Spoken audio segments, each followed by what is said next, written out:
Hi வணக்கம். எல்லோரும் எப்படி இருக்கீங்க? நல்லா இருக்கீங்களா?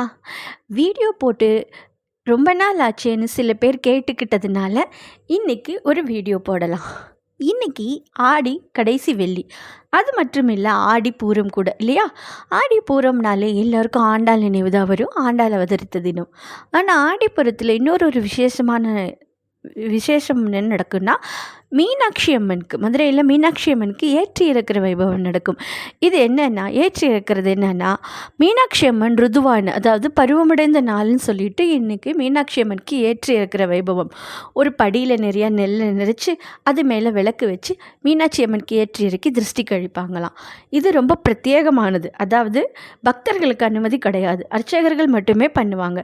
இந்த வைபவம் முடிஞ்ச பிறகு தான் பக்தர்களுக்கு அனுமதி தருவாங்க. இது முடிஞ்ச பிறகு அம்பாளுக்கு, அதாவது உற்சவர் அம்பாளுக்கு ஏதாவது ஒரு கலவை சாதம் நைவேத்தியம் பண்ணுவாங்க. அப்படியே முறத்தில் ரவிக்க துணி, மஞ்சள், குங்குமம், வளையல் எல்லாம் அமைச்சு அம்பாளுக்கு நைவேத்தியம் பண்ணி எல்லாம் பண்ணுவாங்க. இது இங்கே மதுரை மீனாட்சி அம்மனுக்கு சிறப்பாக நடக்குது. அது மட்டும் இல்லை, இந்த ஆடி பூரம் ஆடி முளைக்கொட்டு திருவிழா நடக்கிற நாளில் வந்ததுன்னா இன்னொரு விசேஷமாக மீனாட்சி அன்னைக்கு கமல வாகனத்தில் உலா வருவாங்க. அதை பார்க்குறதுக்கு அத்தனை கண் வேணும். அப்படி அழகாக அந்த கமல வாகனம் இருக்கும். அந்த கமல வாகனம் ரொம்ப சிறப்பு வாய்ந்தது.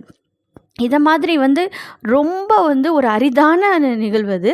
அதை பார்க்குறதுக்கு அவ்வளோ அழகாக இருக்கும். அம்பாள் அப்படி அதில் கமல வாகனத்தில் காட்சி தருவா.